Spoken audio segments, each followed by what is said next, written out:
So today's adventure has nothing to do with fish. It's in fact got to do with a quick look around the spring garden and what we've been doing in terms of I've put in a new tuber patch. G'day folks, Andy here from McDowell Manor.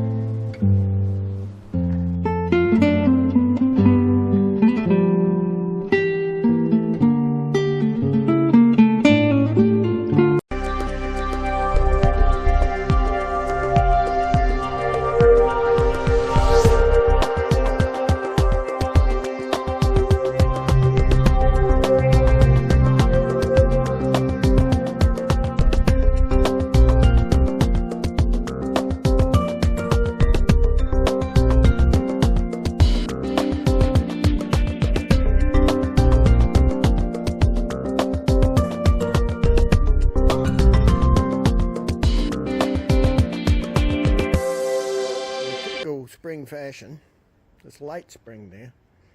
The lettuces are getting to the stage where they're going to start and bolt. So we're having salad with quiche tonight because I've got millions of quail eggs. Well, not millions, but something like 12 dozen at last count. Rosie's planted more tomatoes there. She's growing seedlings. There's that one. The fruit trees have recovered pretty well. That one's a lime, lemonade beside it. It's even got, you see, lemonades on it, which is good. I always get confused now. I think that one is the mandarin, and the one down the other end is the orange. You can see silver beets are doing very well. Like, that's my hand, so that's going pretty well. We are starting to get cucumbers now, which is great. You can see the herbs. Ton of tomatoes that have got a lot of flower. These are all cherry tomatoes, because otherwise they'll get stung in our summer. That's a little pepino that I wanted to give a try.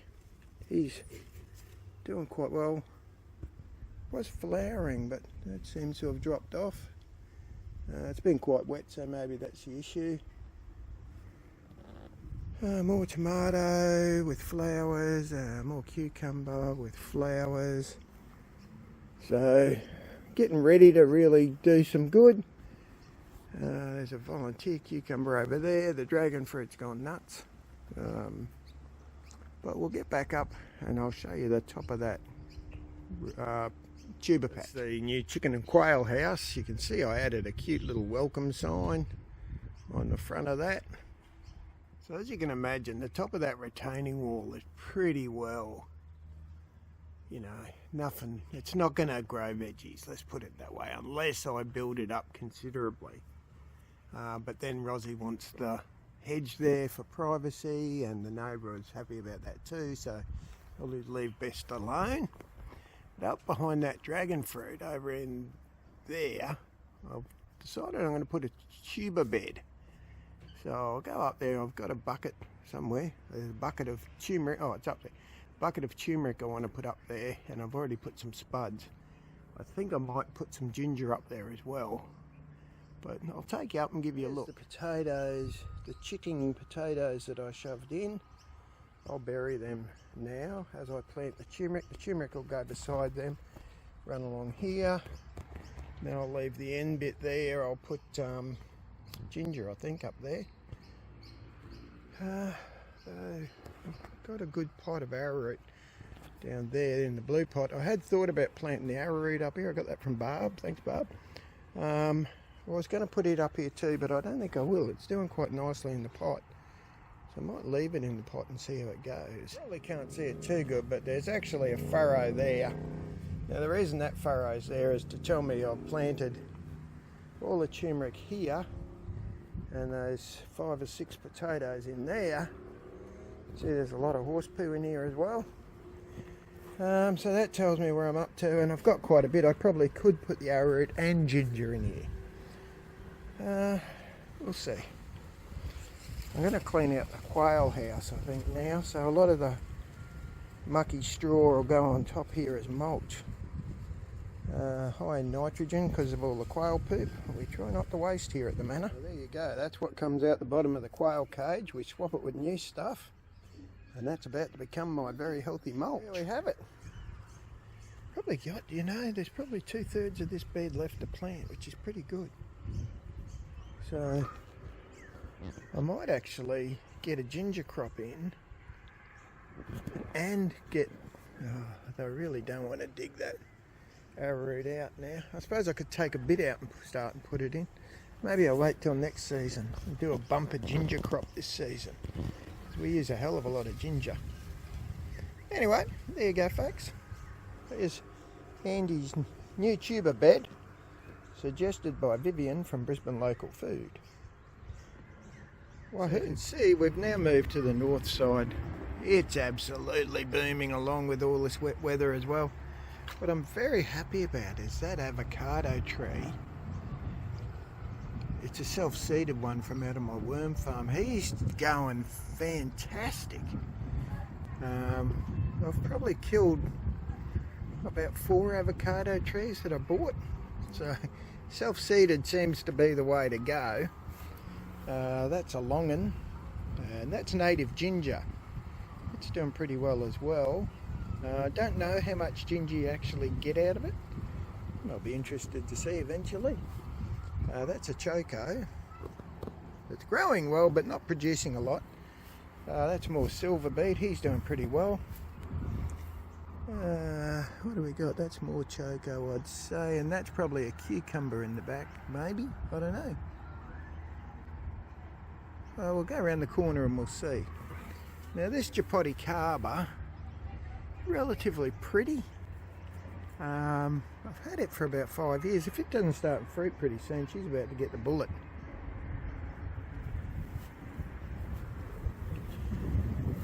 Then we got a rosemary.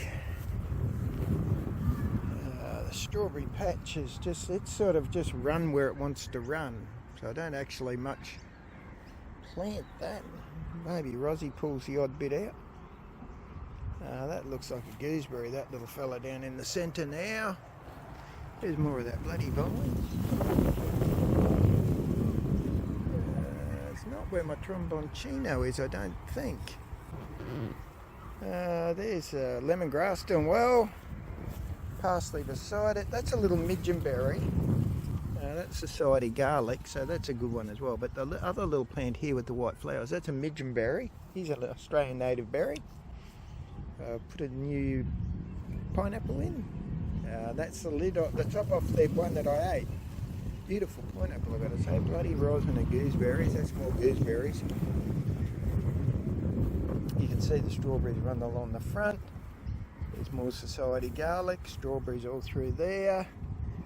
Now in here is definitely the tromboncino. You can see he's got the bigger leaf, and in this wet weather he definitely suffers a bit from mildew. Oh, look at that, that's mildew city. You probably should pull them off, to be honest with you. Had a good couple of kilos of tromboncino. These are the ones we cover. It's mostly tomatoes. Now we've netted it because something keeps bloody eating me tomatoes. So it's either a rat or a possum. Now you can see down the bottom, maybe you can see down the bottom, I've actually snuck a couple of rat baits in there. I don't think it's rats. I actually think it's probably the bloody possums, little buggers, because they keep flowering and I keep seeing fruit. Then all of a sudden the fruit's gone. It's a mystery. You can see there's a couple of little green fruit in there. These are all cherries, of course.